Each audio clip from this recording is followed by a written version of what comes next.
Now,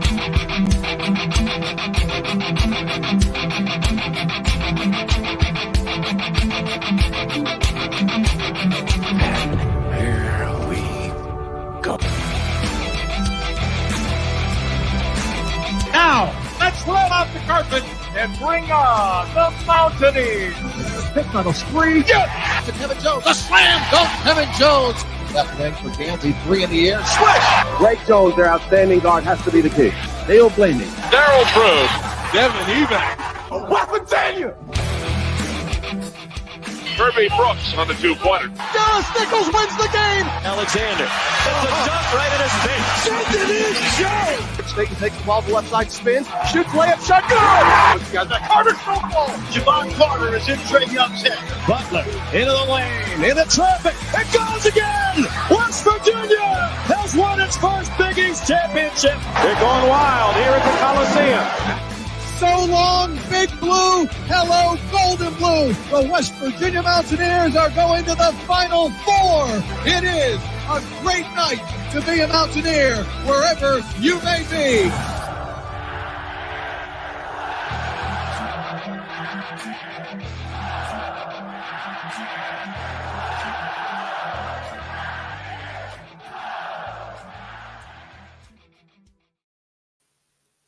What's going on, Mountaineer Nation? Welcome into the WVU Hoops post-game show here on the Country Roads Webcast channel here for the third WVU basketball game of the season and a bit more positive result than the second game, a bounce-back contest here for West Virginia following the loss to Monmouth. They bounced back with a win over Jacksonville State here and looked good for the majority of this game. I know there was a little bit of a sequence there. Late in the second half, we saw Jacksonville State make that a little run, get it down to single digits again, but West Virginia answered that quickly with another run of their own and pulled away yet again to secure the double-digit victory over Jacksonville State, 70-57, to bring them to 2-1 in the 2023-2024 men's basketball season to this point. Appreciate you guys hopping in here live. Won't keep you guys too late. We'll keep a little bit brief here, but just wanted a chance to share my thoughts a little bit on this game and, of course, hear some of your all's opinions as well. And with that, of course, encourage you guys, drop your questions, comments, concerns in regards to the game or anything in terms of the WVU Hoop season for that matter. There in the chat, we'll talk a little bit about that throughout here. I see Timothy in here. Appreciate you as always, Timothy, being here. He says, let's go Mountaineers. Indeed, man. Glad to get that win. We needed that one, didn't we, as Mountaineer fans, all of us, I think, after a tough weekend. Of course, you know, the football loss, the soccer loss, just, you know, everything kind of, compounding together there. The men's basketball team, the football team, and the soccer team all losing. And then so we needed this one to, you know, kind of get back right. Hopefully it's the start of a better week for West Virginia this upcoming week.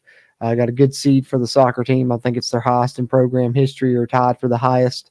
That'll kick off this coming weekend on Sunday. Of course, we got the Mountaineer football team against Cincinnati. So got one win down, and it should hopefully be a better week now moving forward. But glad to see it get off to a good start. And appreciate Timothy being in here and anyone else that's in here as well. Encourage you, drop your thoughts there in the chat. And whether you're in here live or watching on a playback, you can help us out either way. Just simply by hitting that thumbs up button, giving us a like helps a ton. Not only helps this video's performance, but helps future videos' performances as well. And if you're a West Virginia fan and you haven't already, be sure to hit that subscribe button. Helps us, helps you, helps get more of this Mountaineer sports content out to Mountaineer Nation. Take a swig of my coffee here and then catch up on some of your all's thoughts here before I get into some of mine.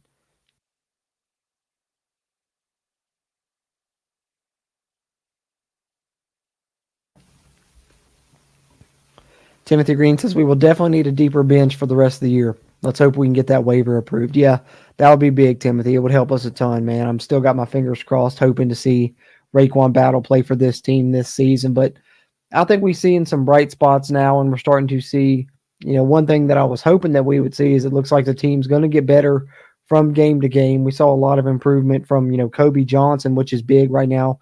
With Crease out, we're going to need that, going to need his best, and tonight we literally got that as he, you know, had his career high in scoring. I think he ended up with 19 points. So, you know, that was good to see, and he looked better on the defensive end. It was something they talked about through the offseason was his defensive capabilities. Thought we saw some more of that in this game, And really, I liked what I saw when we were playing that 2-3 zone. We looked really good in that. I know Jesse Edwards is comfortable with that from his time at Syracuse, and I thought overall we played really well on defense when we were in that zone. But definitely need to get a little bit deeper. Going to do it at least with the addition of Kerr. Hopefully we can get the battle waiver, as you mentioned there, and hopefully maybe we can get some positive news on a Cook status down the line too. We'll see what happens. Continue, to send him thoughts, well wishes, prayers, however you want to term it there. Appreciate that. Timothy, appreciate that as well, man. I actually, it was after the loss to Oklahoma. I was going to record later that night or the next morning, and instead I ended up recording, later on that day or whatever. I was like, I needed to do something to change up the mood, and I had bought, began buying the West Virginia Christmas stuff because I was going to do this, late November, throughout the month of December, just to change it up for the background here on the show and on the podcast and stuff. And so decided, what the heck, let's do it. Needed something to, get some more positive vibes. So after the loss to Oklahoma, went ahead and broke down and did it, took everything off and kind of reset everything here in the background. So may add a few more things to it as we go along. But yeah, it'll be Christmas vibes here through, the end of December on the background, man. I appreciate that, Timothy. John Kelly says, let's go Mountaineers. Nice win. Indeed. Needed that one. Good to get that one under your belt, bounce back. And I think, we're seeing this team improve before our eyes, and hopefully that continues to happen because we're going to need to see them continue to improve because there's still a lot of room for improvement. Let's be honest. I'm glad to see the win. It's a nice win, but, still got a lot of work to be done with this team, with all the new pieces, with the deficiencies they have, with the players that are not being able to play right now, just everything that's working against them. But I'm glad to see, that not really hamper their attitude in terms of how they're giving their effort in these games. They're playing really, well. You can see that they're out there fighting hard. And in this game, you saw them, put it together a little bit more than we have at any other point in this season. I think, especially on the defensive side, we've struggled in man defense at times. Seems like they're going to use that zone a little bit more. I talked about that in some of our preview podcasts and some of our other review shows because I thought that, not only would that help Jesse Edwards because it's something he's comfortable with, but it will help keep you out of foul trouble as well, which is what you need when you don't have the deep bench. You're only playing the 8 scholarship players right now. So certainly a great win right now, though. Can't knock that at all, John, for sure. Big Aaron says this team has potential to gel pretty well before Big 12 play and Crease's return. Yeah, I want to see them, against some of these Power 5 teams. We play Pitt here in a few more games. Want to see that matchup, without Crease, because if we compete with Pitt without Kirk Crease, then I really got a good feeling about this team maybe being a little bit better than we thought after that loss, to Monmouth and how, bad they struggled a little bit over those first couple of games. Maybe it's not as bad as we thought it was. This team may still have a little bit of potential still yet, especially if you get Kerr back and maybe if, you can get some positive news on a Cook, and then if you can get the cherry on top of the Raekwon battle waiver, then this team could certainly be a team that could be an NCAA tournament type team if all those things, align there, if the stars align in terms of all those things, I guess you could say. But I think even without that, with when Kirk Reese comes back, this team's going to look a whole lot different. But the bright side of, Kirk Reese being out the first 9 games, I guess if you can say that, if you're looking for a silver lining, it's some of these other guards getting a chance to improve. And Kobe Johnson's doing that for sure. Shout out to him. Great game for him tonight. But I definitely agree, man. Big Aaron, appreciate you throwing that comment in there. And it's a good one because this team does have some potential for sure. Mark Aldridge says that Monmouth game was brutal. Glad we got the win tonight. For sure, it was. It was rough. And I hate that I didn't get a chance to do a show after that one. Wanted to, but work was crazy. That night's been, crazy few weeks. Haven't got a chance to release a CRW Hoops podcast episode in a little bit either. It's kind of hard when both sports are running simultaneously here, football and basketball. And we're trying to keep up the football content consistently and still remain true to all our series, the snap counts, the player grades, the depth chart projections, and of course the 2 football podcasts a week. And so trying to squeeze basketball in there sometimes can be difficult when still working my regular 9-to-5 job as well. So didn't get to do a post-game show for the Monmouth game, but certainly was, very tough one to deal with there. Hopefully we'll be able to do more of these live post-game shows for as many games throughout the season as I can. But I did notice the good thing is between this game and the next game, I think there's like 6 days. So I'm going to put out another CRW Hoops podcast as well. We'll review this game, might talk a little bit about Monmouth as well, and preview the next one. But yeah, it was brutal. Needed something to help you bounce back. So I was glad to see West Virginia come out and play as well as they did. You wondered how that loss would affect them, but they showed, a bit of resiliency here tonight with the way they played to get this win over Jacksonville State and, double-digit win at that. So important win, Mark, and glad to see him bounce back, man. I agree for sure. Appreciate you guys, man. Appreciate you guys. Trying to think of something that I wanted to address other than I know I talked about Kobe a little bit, and I think the other one that I really wanted to bring up is Quinn Slazinski. I mean, he's been, solid yet again scoring here throughout this, early part of the season, and he's really impressed me at times. I think he's going to be a weapon for West Virginia, has the potential to, maybe even be the Mountaineers' leading scorer right up there with Jesse Edwards because, teams are really going to focus on him. But that could open up things for Slazinski. I like how West Virginia, kind of playing the 4 out, 1 in. Slazinski's great as a stretch 4, going to be a mismatch against a lot of people with that. And, the play that impressed me most of his tonight was he's out there on the wing and just dribbling, and then, a nice little pull up, just really impressive and just drained it. I love the look of that, and that's just something that just goes to show how much of a mismatch he can be when he's got those type of handles with his size, can play inside, outside. So, I've been impressed with Slazinski. And then, of course, Ofri Neve getting into the starting lineup for the first time tonight. They just decided to bring him in over Seth Wilson, and I think that was a solid move. Seth Wilson struggled a little bit. We know he can be a bit streaky. Maybe bringing him off the bench also will help. Think about, guys that have done that well in the past, like Jaysean Page. I think Seth Wilson has the ability to, potentially be a good scorer off the bench if he can, continue to get a little bit more consistent because he does have a nice shot at times when he can get it going there. But Ofri's been very good despite the fact that he's a freshman. I think he's further ahead than I thought he would be, and he certainly is a guy with the high ceiling, like the fact of getting him into the starting lineup now, and played pretty well in this game yet again. And then, of course, Jesse Edwards, you can't say enough good things about him. He's going to be, the leader of this team, and I really like having him there in the middle. I mentioned that 2-3 zone and how much I liked it earlier here in the stream. But, Jesse Edwards, like I said, he's used to playing that at Syracuse. And not only is he going to get a lot of blocks there, we've seen him, do that already this season, but even when he's not blocking the shot, he's really altering and causing, some of the misses that the opponents have had in other games. And, of course, here tonight especially, you can just watch them, shoot it different. They're fading away. The shot's coming up short, just all because of Jesse Edwards' presence there in the middle. So, he's just a great addition for West Virginia, something they haven't had in a while, and I really love his game.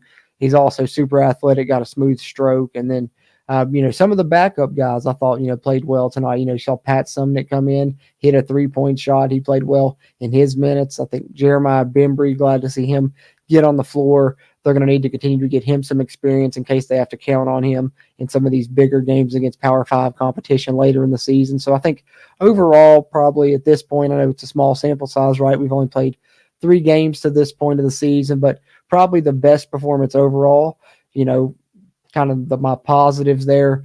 But then the flip side of the coin, just to kind of get my thoughts out of the way, and then I'll catch up on some of your alls one more time before we get ready to wrap up here before too much longer. Like I said, don't want to keep you guys too late. I know some people might have to work in the morning. I know I certainly do, so won't run this too much late. But just flipping over to the other side of the coin there were obviously some negatives still yet in this game, and that's going to be the case with this team right now as they continue to try and, develop a lot of new pieces, new coaching staff entirely. So they're still trying to gel for one. And then also you got some young guys, new to college basketball. So going to be the case for a while, of course, and especially until you get, Kerr back. I think that'll help you get some leadership with him to go along with what you already have with guys like Jesse and Slazinski.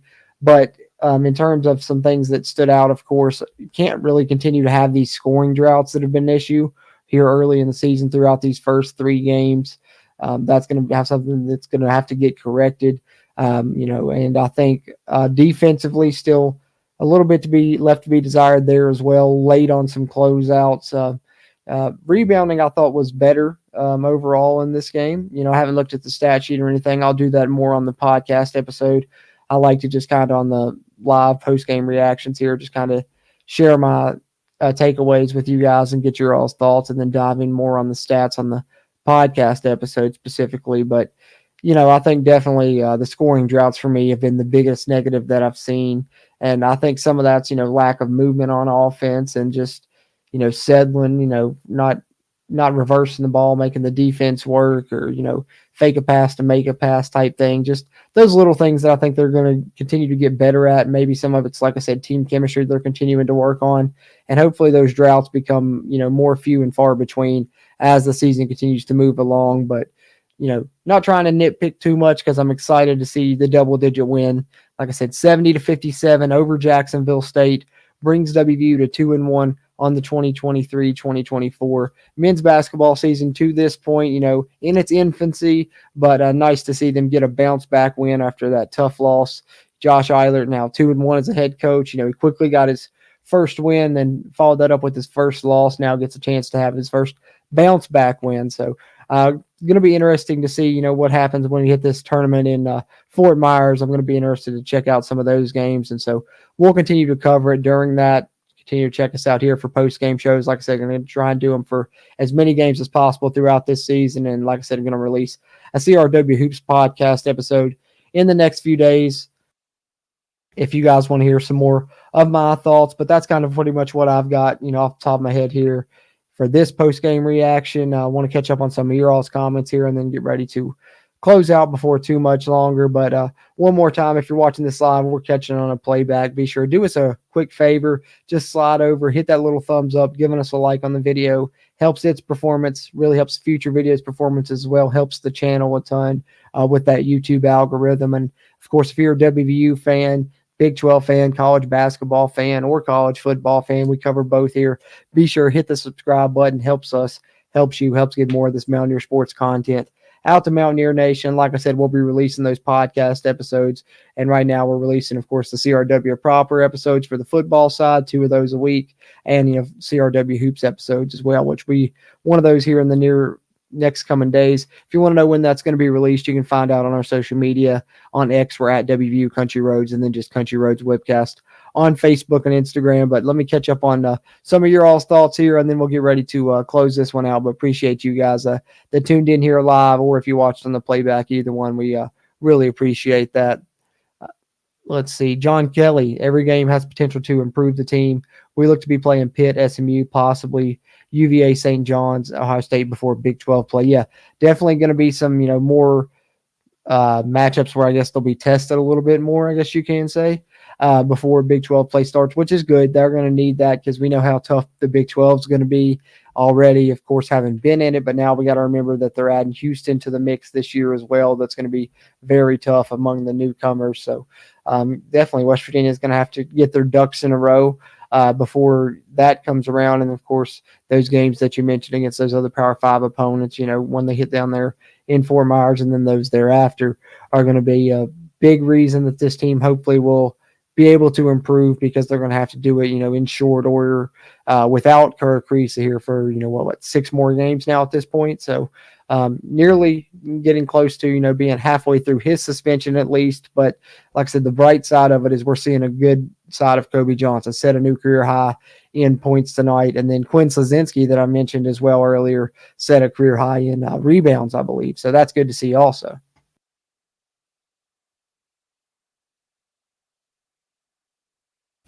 James Blankenship says Slazinski is our new Stevenson.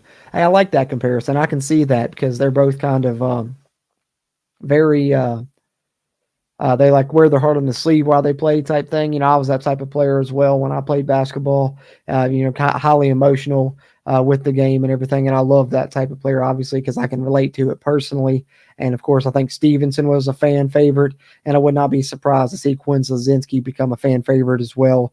Like I said, done a great job scoring the basketball here, and so I like that comparison a lot, James. Definitely, he can be our new Stevenson this year for sure. Nice point there.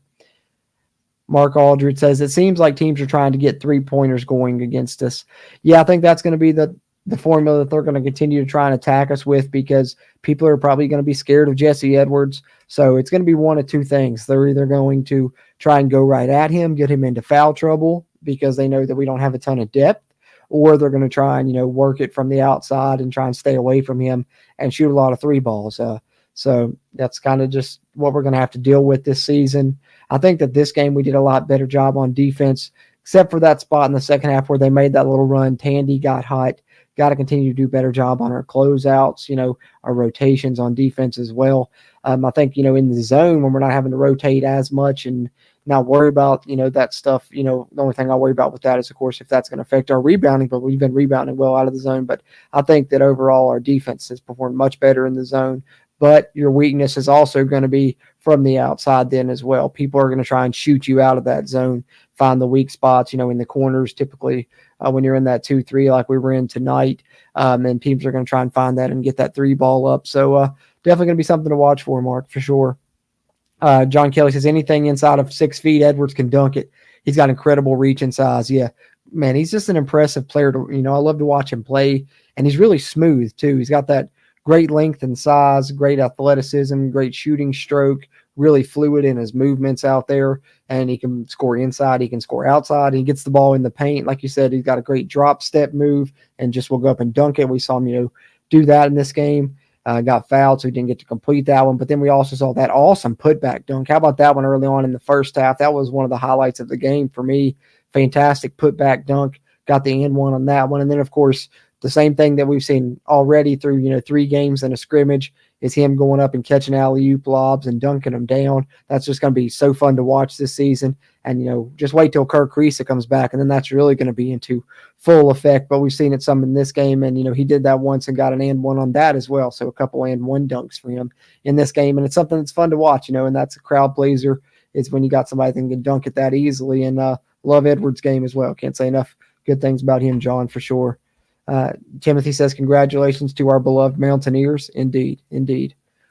Dwayne Mattern said, Seth Wilson looks lost at times. Yeah, he's struggling right now. I know, man. I think that's as I mentioned earlier, one of the reasons they decided to move Ofri into the starting lineup is not only because of how good he's looked, but because Seth has struggled a little bit as well. So hopefully he finds his way, because I think he's a guy that can help this team scoring-wise, and they're going to need some scoring, especially from the guard position.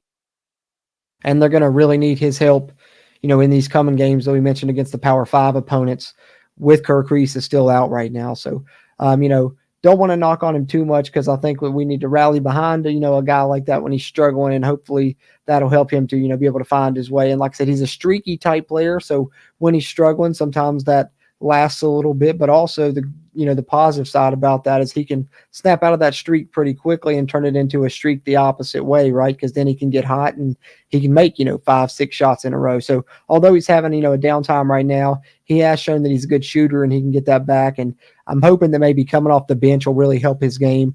I mentioned Jay Sean Page earlier. Maybe he can have that type of effect coming off the bench. That's what I think the ideal scenario for him would be. But I do think that he has a better chance to be successful coming off the bench right now, and Ofri's playing better. So like him in the starting lineup. So definitely, don't disagree with your comment there, Dwayne, and hopefully he's able to turn it around as the Mountaineers were able to turn it around as a whole tonight, bounce back from the loss in Game 2 to secure a double-digit victory here in Game 3, beating Jacksonville State 70-57 to move to 2-1 on the young 2023-2024 men's basketball season. We're going to continue to cover it here on the CRW. Appreciate you guys tuning in for this live post-game show. We're going to try and do more here throughout the season. Like I said, stay tuned to our social media. We'll announce which ones we'll be doing those for the majority of them, hopefully. But you can find us on X at WVU Country Roads, and then Facebook and Instagram, it's just Country Roads Webcast.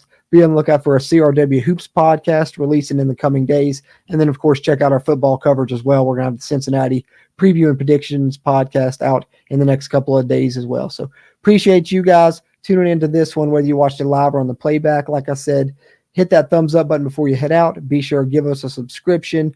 Really appreciate you guys, and glad to see the Mountaineers get back on the winning side of things, move to 2-1 on this young season with a 70-57 win over Jacksonville State.